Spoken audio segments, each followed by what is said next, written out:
जावेद अख्तर ने अब फिर जो कहा है उससे पाकिस्तान के कानों से धुआं निकल जाएगा। जावेद ने साफ कहा कि उर्दू पाकिस्तान भाषा है ही नहीं, ये सिर्फ और सिर्फ हिंदुस्तान की भाषा है। हाल ही में एक कार्यक्रम में समाचार एजेंसी ANI द्वारा जावेद अख्तर के हवाले से कहा गया, उर्दू किसी और जगह से नहीं आई है, यह हमारी अपनी भाषा है, यह हिंदुस्तान के बाहर नहीं बोली जाती है। पाकिस्तान भी अस्तित्व में आया, भारत से विभाजन के बाद पहले यह भारत का ही अंग था।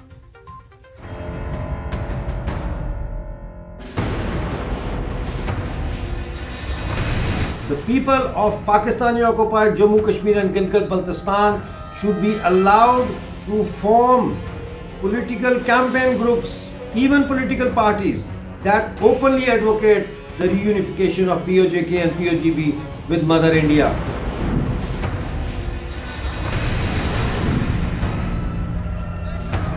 The reunification of POJK and POGB with Mother India. A horrific crime is being committed by Pakistan against the people of Pakistani occupied Jammu Kashmir and Gilgit-Baltistan. The Pakistan Bureau of Statistics has declined and refused to accept the demand of the people of Pakistani occupied Jammu Kashmir and Gilgit-Baltistan to add a section for Azad Kashmir and Gilgit-Baltistan in the forms of Census 2023, and they continue to register us as Pakistani citizens. The fact of the matter is that according to the United Nations resolutions, we are a disputed territory whose culture, economy and political rights must be defended by the United Nations. But on the contrary, for 75 years, our culture has been under attack by Pakistan, who, on the cost of destroying our indigenous cultures, has constantly imposed Islamic religious fascism in our territory. Our political liberties are directly being usurped by demands of loyalty to Pakistan.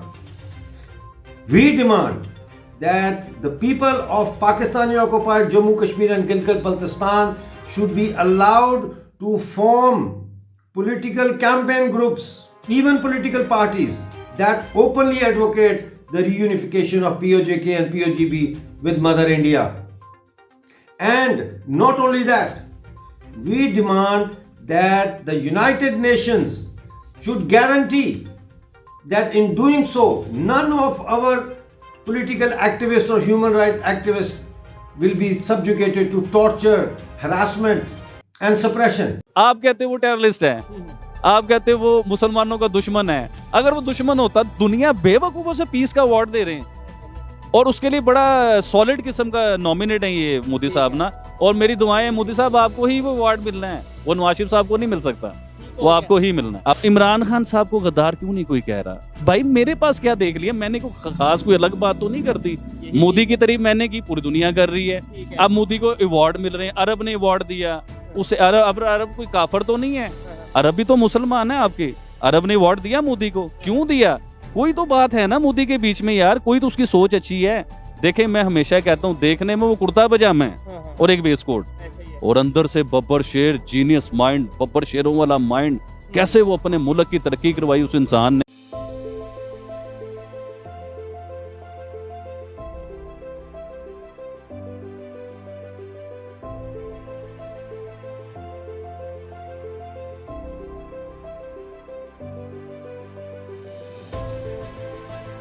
विदेश नीति के विद्वान और Nobel शांति पुरस्कार समिति के सदस्य असल तोजे अपने भारत दौरे पर हैं।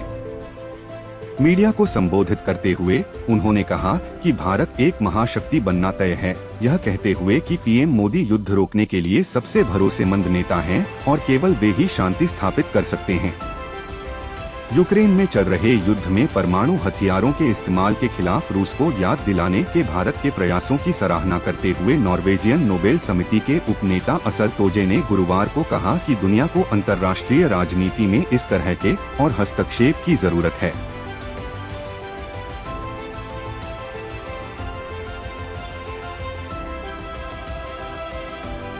तोजे ने कहा, परमाणु हथियारों के इस्तेमाल के परिणामों के बारे में रूस को याद दिलाने के लिए भारत का हस्तक्षेप बहुत मददगार था।